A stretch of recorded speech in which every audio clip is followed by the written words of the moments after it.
Anda sementara mendengarkan kisah misionaris yang mengalami kepahitan terhadap Tuhan.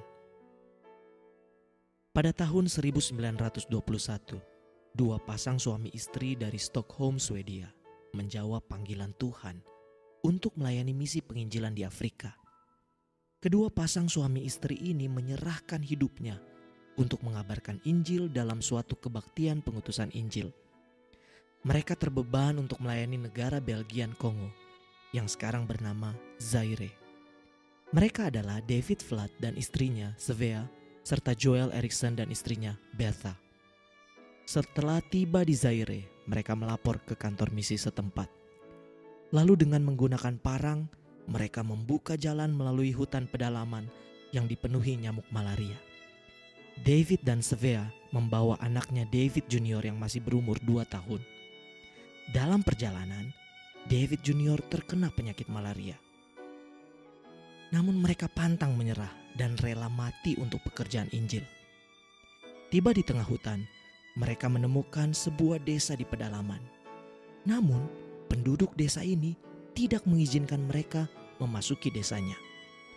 Tak boleh ada orang kulit putih yang boleh masuk ke desa. Dewa-dewa kami akan marah, demikian kata penduduk desa itu. Di desa Ndolera itu, mereka ditentang habis oleh kepala suku yang khawatir kehadiran orang-orang putih ini membuat dewa-dewa setempat murka. Jadi didirikan sebuah pondok dari lumpur kira-kira 750 meter di luar desa. Karena tidak menemukan desa lain, mereka akhirnya terpaksa tinggal di hutan dekat desa tersebut. Setelah beberapa bulan tinggal di tempat itu, mereka menderita kesepian dan kekurangan gizi. Selain itu, mereka juga jarang mendapat kesempatan untuk berhubungan dengan penduduk desa. Setelah 6 bulan berlalu, keluarga Erickson memutuskan untuk kembali ke kantor misi. Namun keluarga Flood memilih untuk tetap tinggal, apalagi karena saat itu Svea baru hamil dan sedang menderita malaria yang cukup buruk. Di samping itu, David juga menginginkan agar anaknya lahir di Afrika, dan ia sudah bertekad untuk memberikan hidupnya untuk melayani di tempat tersebut. Selama beberapa bulan, Svea mencoba bertahan melawan demamnya yang semakin memburuk. Namun di tengah keadaan seperti itu, ia masih menyediakan waktunya untuk melakukan bimbingan rohani kepada seorang anak kecil penduduk asli dari desa tersebut. Anak kecil itulah satu-satunya kontak dengan penduduk lokal yang diizinkan menjual telur dan daging ayam seminggu 2 kali.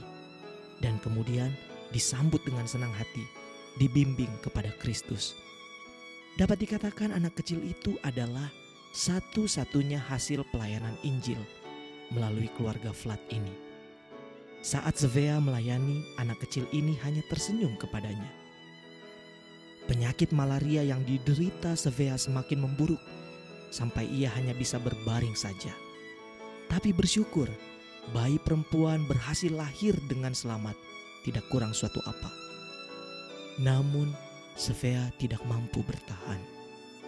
Seminggu kemudian, keadaannya sangat buruk dan menjelang kepergiannya, ia berbisik kepada David, "Berikan nama Aina pada anak kita." Lalu ia meninggal. David amat sangat terpukul dengan kematian istrinya. Ia membuat peti mati buat Svea lalu menguburkannya. Saat dia berdiri di samping kuburan, ia memandang pada anak laki-lakinya sambil mendengar tangis bayi perempuannya dari dalam gubuk yang terbuat dari lumpur. Timbul kekecewaan yang sangat dalam di hatinya. Dengan emosi yang tidak terkontrol, David berseru, "Tuhan, mengapa kau izinkan hal ini terjadi? Bukankah kami datang kemari untuk memberikan hidup kami dan melayani Engkau? Istriku yang cantik dan pandai sekarang telah tiada. Anak sulungku kini sudah berumur 3 tahun dan nyaris tidak terurus. Apalagi si kecil yang baru lahir. Setahun lebih kami ada di hutan ini dan kami hanya memenangkan seorang anak kecil yang bahkan mungkin belum cukup memahami berita Injil yang kami ceritakan. Kau telah mengecewakan aku, Tuhan. Betapa sia-sianya hidupku." Kemudian David kembali ke kantor misi Afrika. Saat itu David bertemu lagi dengan keluarga Erikson. David berteriak dengan penuh kejengkelan. "Saya akan kembali ke Swedia. Saya tidak mampu lagi mengurus anak ini. Saya ingin titipkan bayi perempuanku kepadamu." Kemudian David memberikan Eina kepada keluarga Erikson untuk dibesarkan. Sepanjang perjalanan ke Stockholm, David Flat berdiri di atas dek kapal. Ia merasa sangat kesal kepada Tuhan. Ia menceritakan kepada semua orang tentang pengalaman pahitnya, bahwa ia telah mengorbankan segalanya, tetapi berakhir dengan kekecewaan. Ia yakin bahwa ia sudah berlaku setia, tetapi Tuhan membalas hal itu dengan cara tidak mempedulikannya. Setelah tiba di Stockholm, David Flat memutuskan untuk memulai usaha di bidang import. Ia mengingatkan semua orang untuk tidak menyebut nama Tuhan di depannya. Jika mereka melakukan itu, segera ia naik pitam dan marah. David akhirnya terjatuh pada kebiasaan minum minuman keras. Tidak lama setelah David Flat meninggalkan Afrika, pasangan suami istri Erikson yang merawat Eina meninggal karena diracun oleh kepala suku dari daerah di mana mereka layani. Selanjutnya, si kecil Eina diasuh oleh Arthur dan Anna Berg. Keluarga ini membawa Eina ke sebuah desa yang bernama Masisi, utara Kongo. Di sana Eina dipanggil Egi. Si kecil Egi segera belajar bahasa Swahili dan bermain dengan anak-anak Kongo. Pada saat-saat sendirian, si Egi sering bermain dengan hayalan. Ia sering membayangkan bahwa ia memiliki 4 saudara laki-laki dan 1 saudara perempuan, dan ia memberi nama kepada masing-masing saudara hayalannya. Kadang-kadang ia menyediakan meja untuk bercakap-cakap dengan saudara hayalannya. Dalam hayalannya, ia melihat bahwa saudara perempuannya selalu memandang dirinya.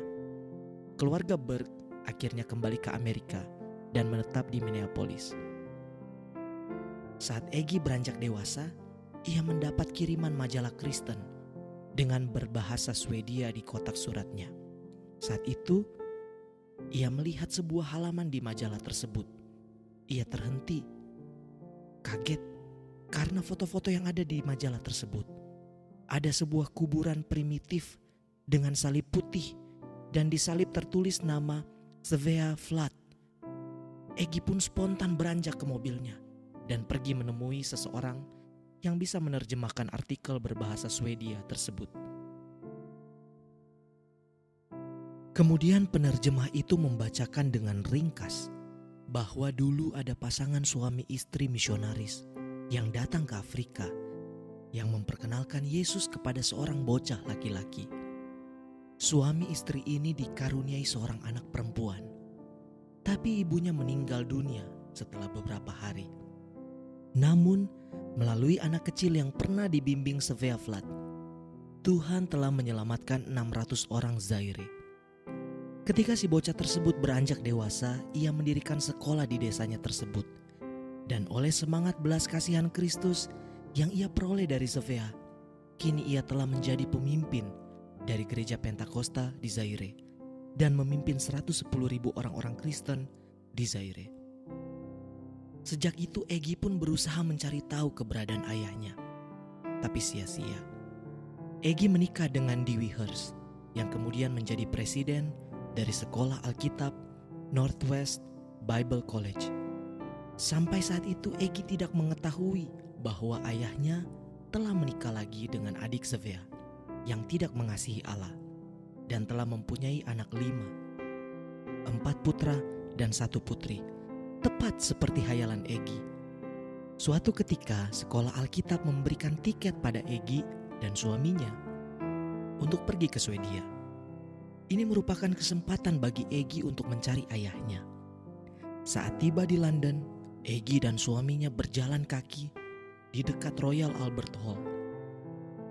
Di tengah jalan, mereka melihat ada suatu pertemuan penginjilan.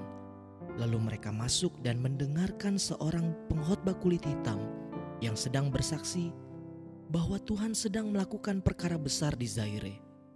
Hati Egi terperanjat. Setelah selesai acara, ia mendekati pengkhotbah itu dan bertanya, "Pernahkah Anda mengetahui pasangan penginjil yang bernama David dan Svea Flat?" Pengkhotbah kulit hitam ini menjawab, "Ya, Svea adalah orang yang membimbing saya kepada Tuhan waktu saya masih anak-anak. Mereka memiliki bayi perempuan, tetapi saya tidak tahu bagaimana keadaannya sekarang."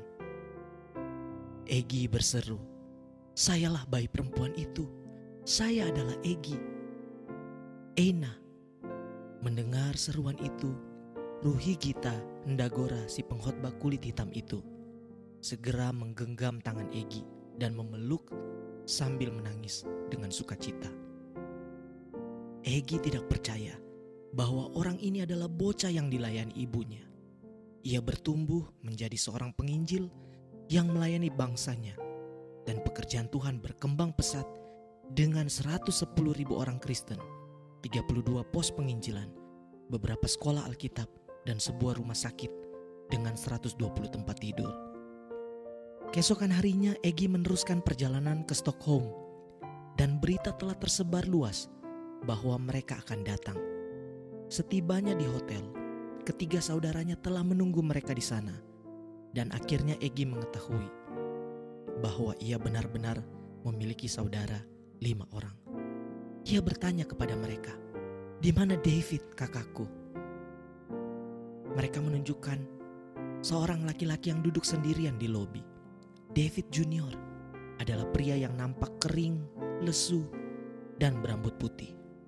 Seperti ayahnya, ia pun dipenuhi oleh kekecewaan, kepahitan, dan hidup yang berantakan karena alkohol.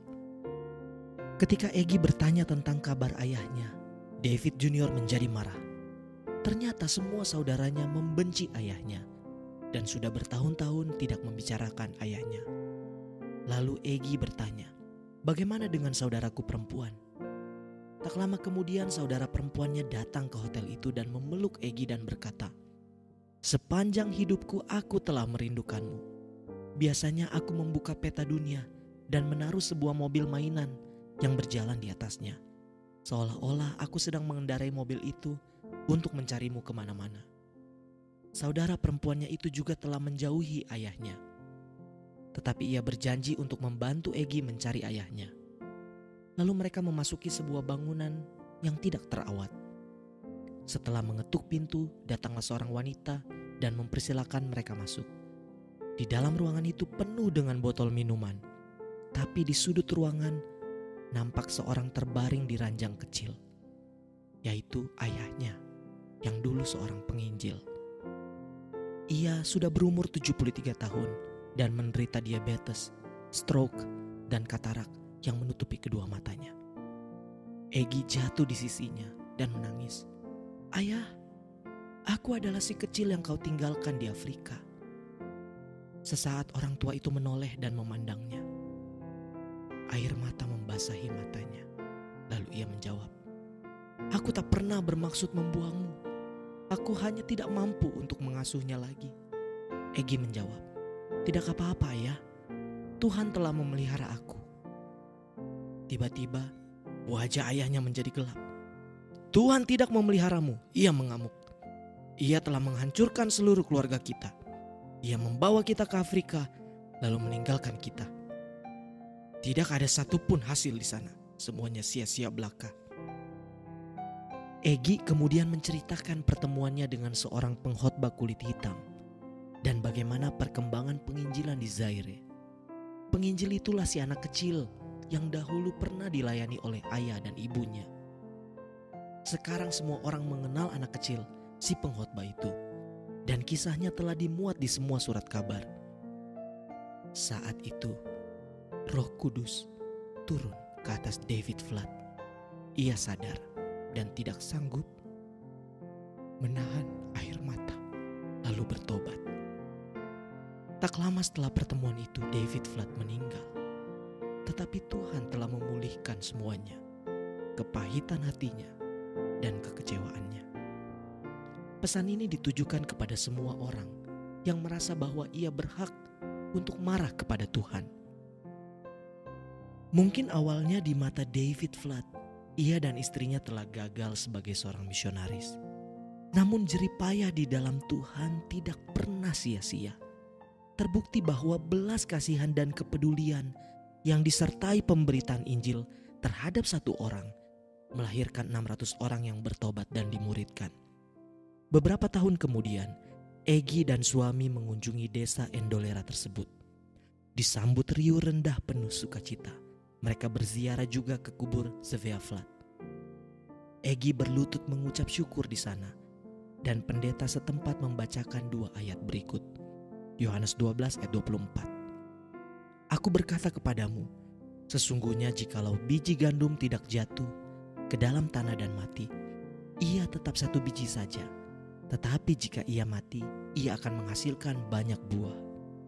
Mazmur 126 ayat 5. Orang-orang yang menabur dengan mencucurkan air mata akan menuai dengan bersorak-sorai.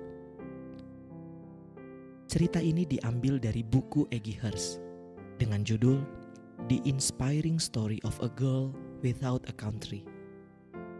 Tuhan memberkati.